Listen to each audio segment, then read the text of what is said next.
والموفون بعہدہم اذا عاہدوا، اور وہ لوگ کہ جو اپنے معاہدوں کو پورا کرنے والے ہوں جبکہ وہ عہد کر لیں۔ ایفاء عہد، اس کی کیا اہمیت ہے؟ ایک حدیث، حضور کے جو خادم خاص تھے حضرت انس بن مالک رضی اللہ تعالی عنہ، تقریباً 9 برس تک مدنی زندگی جو ہے اس میں وہ حضور کے ذاتی خادم کی حیثیت سے رہے، اور ان کا کہنا یہ ہے کہ قلما خطبنا رسول اللہ صلی اللہ علیہ وسلم الا قال لا ایمان لمن لا امانۃ له ولا دین لمن لا عہد له۔ کہتے ہیں شاذ ہی کبھی ایسا ہوا ہوگا کہ حضور نے ہمیں خطبہ ارشاد فرمایا ہو کسی بھی موقع پر، اور اس میں یہ الفاظ مبارکہ آپ نے نہ فرمائے ہوں کہ اس شخص کا کوئی ایمان نہیں جس میں امانت داری کا وصف نہیں، اور اس شخص کا کوئی دین نہیں جس میں ایفاء عہد نہیں۔ کیوں؟ دین بھی نام ہے اللہ سے اپنے ایک عہد کو پورا کرنے کا۔ نماز کی ہر رکعت میں ہم کیا کہتے ہیں؟ ایاک نعبد و ایاک نستعین، پروردگار ہم صرف تیری ہی بندگی اور پرستش کرتے ہیں، اور صرف تیری ہی بندگی اور پرستش کرتے رہیں گے، اور اے پروردگار ہم صرف تجھ ہی سے مدد کے خواہاں ہیں اور تجھ ہی سے مدد چاہتے رہیں گے۔ یہ عہد ہے، بہت بڑا عہد ہے، بہت بڑا عہد ہے۔ اس عہد کو پورا کرنا ہی دین ہے۔ اللہ کی بندگی، اللہ کے احکام کی اطاعت، اللہ نے جن چیزوں کو حرام کیا ان سے اجتناب کرتے رہنا، اللہ کے فرائض کی ادائیگی، اللہ کے لیے تن من دھن لگا دینا، ایاک نعبد و ایاک نستعین۔ اب ظاہر بات ہے کہ جو شخص انسانوں کے ساتھ چھوٹے چھوٹے کیے ہوئے عہد پورے نہیں کرتا، وہ اتنا بڑا عہد اللہ کے ساتھ کیسے نبھا دے گا؟ جو 2 پیسے کے اندر امانت کا ثبوت نہیں دے سکتا، اس میں بھی خیانت کر گزرتا ہے، وہ 2 کروڑ میں کیسے امین ثابت ہوگا؟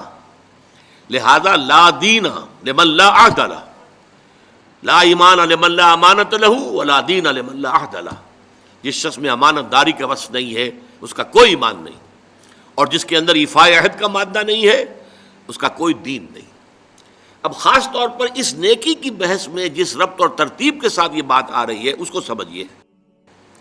در حقیقت یہ معاملات جو ہیں انسان کے، بین الانسانی معاملات، یہ در حقیقت اس کا تذکرہ ہے، اس لیے کہ اب تک جو معاملے آئے، ایک خدمت خلق اور انسانی ہمدردی کا جذبہ، پھر نماز کا قیام، زکوٰۃ کی ادائیگی۔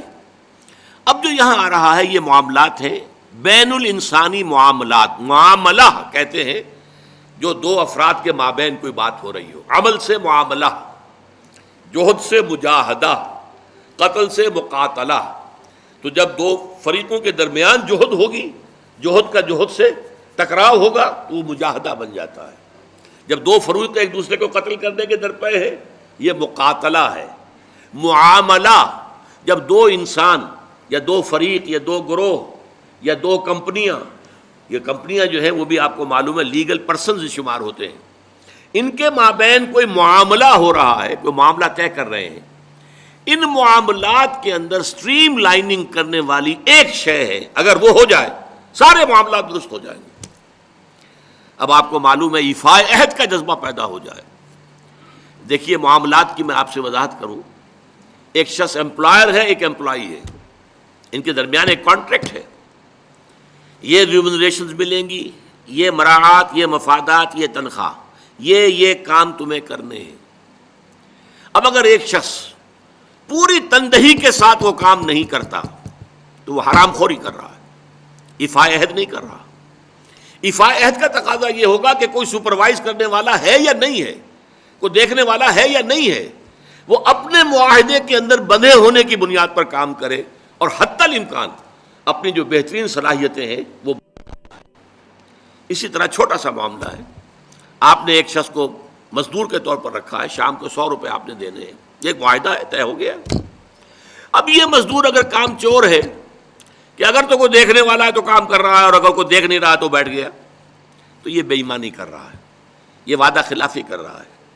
اسے اپنے اس وقت کے اندر اپنی پوری توانائی، پوری توجہ کے ساتھ، اس لیے نہیں کہ کوئی مجھے دیکھنے والا ہے، بلکہ اس لیے کہ میں تو اپنے عہد کا پابند ہوں، میں نے معاہدہ کیا۔ یہ میں نے سب سے چھوٹی مثالیں دے دی. اس سے اوپر آئیے. شادی کیا ہے؟ Social marriage. یہ سوشل کانٹریکٹ ہے. میرج کیا ہے؟ ایک مرد ایک عورت، اس کے درمیان معاہدہ ہے، ساری عمر کا نباہ کرنا ہے. بیوی کے یہ فرائض ہیں جو اسے ادا کرنے ہیں، شوہر کی یہ ذمہ داری ہے، اس کے نان نفقے کا وہ ذمہ دار ہے، اس کے لیے سکنا فراہم کرنا اس کے ذمے ہے، اس کے لیے رہائش کا بندوبست کرنا اس کے ذمے ہے، نان نفقہ اس کے ذمے ہے. بیوی کے یہ فرائض ہیں جو اسے ادا کرنے ہیں. اب یہ در حقیقت ایک سوشل کانٹریکٹ ہے. اگر کوئی بھی اس کے اندر خیانت کا ارتکاب کر رہا ہے تو اس نے اپنے عہد کی خلاف ورزی کی. اسی طرح دیکھیے بہت سے معاہدے ہوتے ہیں جو ریٹن نہیں ہوتے، طے شدہ نہیں ہوتے. اولاد اور والدین میں بھی ایک معاہدہ ہوتا ہے، امپلائڈ ہے. وہ کیا معاہدہ ہے؟ والدین اپنی جوانی میں اپنے آپ کو انویسٹ کرتے ہیں اپنی اولاد میں. ان کی تعلیم ہے، ان کی تربیت ہے، ان کو کھلانا ہے، ان کو پلانا ہے، ان کے لیے کپڑے کا بندوبست ہے. وہ اپنی ساری توانائیاں جو ہے لگا رہے ہیں ان کو پالنے پوسنے میں. اور اس کے اندر امپلائڈ کانٹریکٹ ہے کہ جب یہ بوڑھے ہو جائیں گے اور وہ جوان ہو جائیں گے تو اب ان کو لک آفٹر کریں گے، ان کی خدمت کریں گے، ان کی سیوا کریں گے، ان کے ساتھ حسن سلوک کے ساتھ پیش آئیں گے. یہ کانٹریکٹ ہے، چاہے یہ لکھا ہوا نہ ہو، امپلائڈ کانٹریکٹ ہے. بہرحال پوری انسانی زندگی کا اگر آپ تجزیہ کریں گے تو معاہدات کے گرد گھومتی ہے.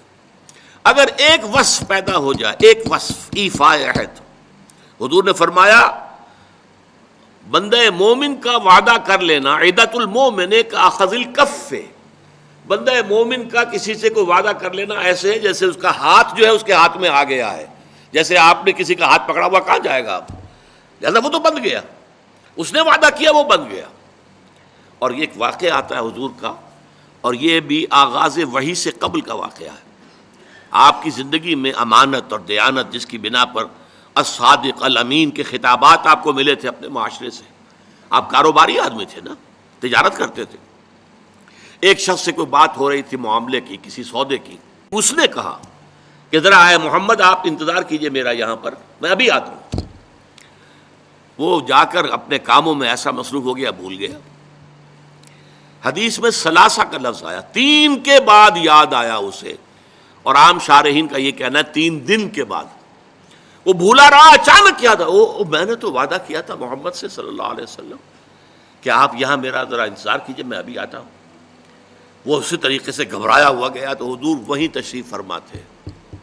3 دن اس نے معذرت پیش کی، کہا میں بھول گیا. تو حضور نے فرمایا میں تو اپنے عہد کا بندھا ہوا تھا، میں نے تم سے وعدہ کیا تھا کہ میں یہاں تمہارا انتظار کروں گا، میں کر رہا ہوں. تو یہ ہے اصل میں.